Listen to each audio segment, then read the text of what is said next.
Nacional Docente por los incidentes sucedidos en Chubut entre trabajadores del sector petrolero que enfrentaron de forma violenta a trabajadores docentes que cortaban rutas. Estamos con nuestra cámara, con Javier Curcio, economista. Muchísimas gracias, Javier, por estar ahí, especialista en cuentas provinciales y el monitoreo de políticas públicas. Javier, lo que queremos entender es el gran debate que se ha instalado, es quién es responsable del déficit fiscal de la provincia de Chubut, que no está permitiendo pagar los sueldos de los empleados estatales, entre ellos los docentes. De acuerdo con la información publicada, Chubut llegó a diciembre de 2018 con superávit fiscal, pero muy rápidamente fue adquiriendo nuevamente déficit fiscal a lo largo de estos meses. ¿Cómo es, qué información tenés? ¿Cómo es efectivamente la situación de las cuentas públicas de la provincia? Ay, no lo escucho a Javier. No sé si ustedes no lo estoy escuchando yo, no tengo retorno.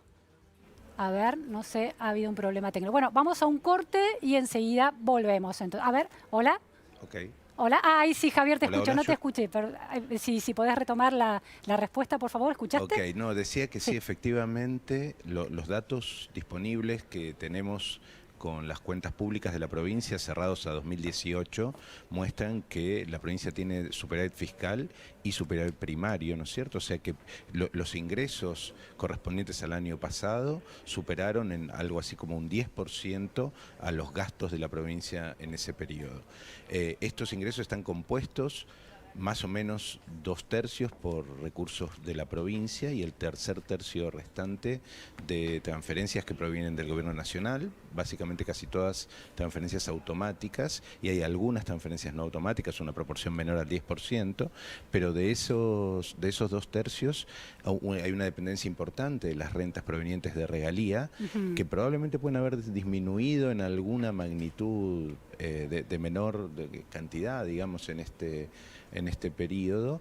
Hay algo de recursos de la seguridad social que también pueden haber generado alguna baja en términos de los recursos vinculados al empleo y a aspectos vinculados a ese tipo de financiamientos, pero en general entendemos que el incremento del déficit tiene que venir por el lado del incremento de los gastos, que si bien todavía no hay datos disponibles que permitan identificar de dónde provienen, los gastos de la provincia aumentaron muy por encima de los ingresos de este año, y eso rápidamente y un poco llamativamente tornó en compleja en términos de su financiamiento la posibilidad de darle continuidad a estos pagos, ¿no? Digo, hay algunas informaciones, digamos, de orden mediático que dan cuenta de que el incremento de los salarios en el marco de la campaña electoral y demás avanzó por encima de los incrementos de los ingresos, pero no tenemos precisiones respecto a esas magnitudes, digamos. Javier, por supuesto, el escenario electoral y la crisis económica actual con las decisiones del Poder Ejecutivo de algunas medidas que muchos gobernadores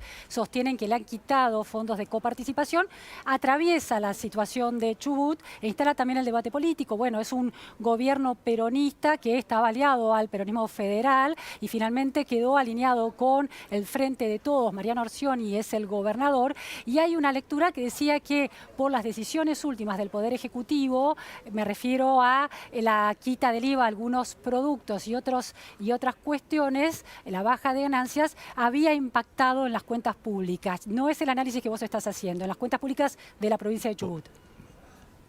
Podría ser, digamos, es cierto que estos últimos cambios van en deterioro de las cuentas públicas provinciales. Hay varios efectos. La caída de la recaudación, que va a implicar la reducción del IVA a los productos de primera necesidad, alguna reducción en relación con el impuesto a las ganancias y el congelamiento de los precios de los combustibles, que especialmente en el caso de Chubut, con una preponderancia de las retenciones sobre las regalías sobre estos insumos, digamos, tienen una presencia importante, pero en todo caso estos son cambios que tienen 2 o 3 semanas y que recién van a empezar a verse en el transcurso de las próximas semanas. Por lo tanto, digamos, el acumulativo de la brecha o del desequilibrio de los meses previos no tiene una implicancia directa sobre esta situación.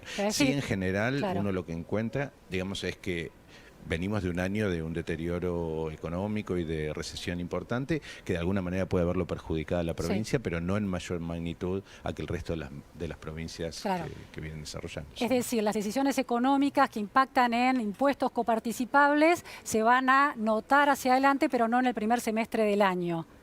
En una provincia como Chubut. Claro. Después, en relación a las regalías, hay un análisis interesante de Facundo Val, director del Departamento de Economía de la Universidad San Juan Bosco, que sostiene que en el primer bimestre de 2019, bueno, el desequilibrio fiscal de Chubut fue de 102 millones. Hubo ingresos por 10.530 millones, pero egresos por 10.632 millones. Los sueldos son de 3.000 millones mensuales y, según el análisis de esta especialista, el aumento interanual de las regalías petroleras fue de 130%, es decir, que eso es un dato también que aporta a, bueno, a esta idea de que el déficit no se termina de entender por qué Chubut entró 2019 generando un déficit y sosteniéndolo.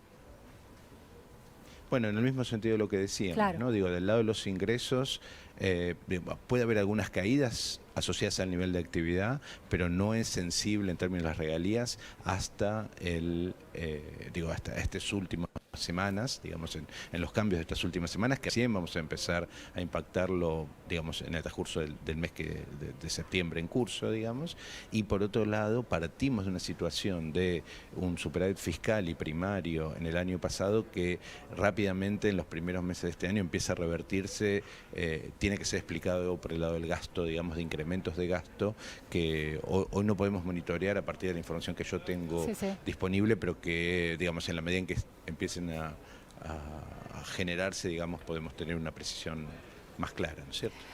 Otra cuestión que se señala es que Chubut ya arrastraba una situación de déficit en 2018 preocupante, pero que de alguna manera tuvo suerte por la reposición de los puntos de coparticipación que la Corte ordenó distribuir y que el gobierno extendió a otras provincias, y por otro lado por el aumento también de las regalías petroleras, pero que estructuralmente la provincia no estaba manejando bien sus cuentas desde el año pasado y había pagos escalonados desde antes de que terminara 2018, impactando en esto a los docentes.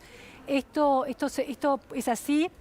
En el análisis de las cuentas provinciales de 2018, ¿se notaba eso?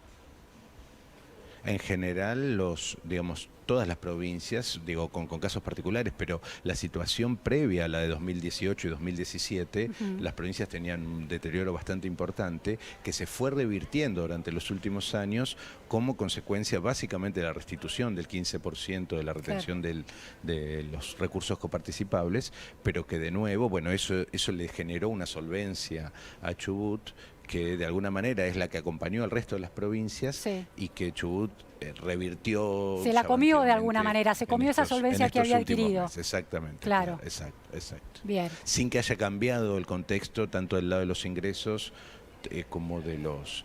Y por otro lado, una cosa que me decías antes, en términos del signo político de la provincia, las transferencias no automáticas, que son las que define el gobierno nacional, que puede enviarlo o no a cada provincia en función de ciertos criterios, no son significativas en el caso de Chubut, por lo tanto no hay demasiado margen sobre eso. Las transferencias automáticas siguieron el recorrido del resto de las provincias en el sentido de incrementar el ingreso provincial, digamos, de todo del conglomerado de las provincias. Si no hubo un castigo desde el Poder Ejecutivo de signo político distinto sobre la provincia de Chubut de signo político peronista, aún en este escenario electoral. Ni podía haberlo habido porque las transferencias no automáticas son de muy baja significatividad en el caso de Chubut, a diferencia de otras jurisdicciones. Javier, última cuestión. Sindicalistas docentes, por ejemplo, Baradel le reclaman al Estado Nacional que restituya los fondos del incentivo docente, que según Baradel se estarían reteniendo y que eso está perjudicando a muchas provincias, entre ellas la de Chubut.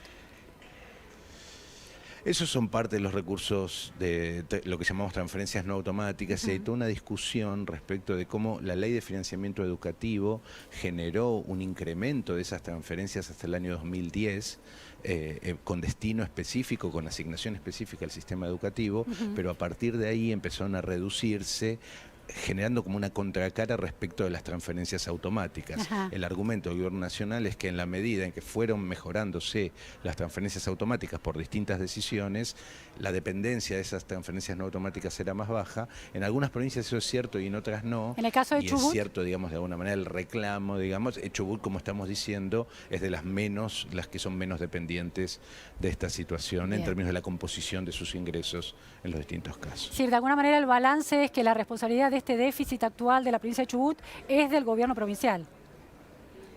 La explicación hay que buscarla por el lado de los gastos. De nuevo, no tenemos información disponible, Sí. pero seguramente cuando surjan esos datos uno va a poder analizar específicamente cuáles fueron los desbalances que implicaron la rápida y llamativa, digamos, cambio de signo Claro. de una situación superavitaria a una situación deficitaria de emergencia extrema con los conflictos que sabemos. Muchísimas gracias, Javier Curcio, por estas explicaciones y precisiones en torno a Chubut y el conflicto que atraviesa. Muy buenas tardes.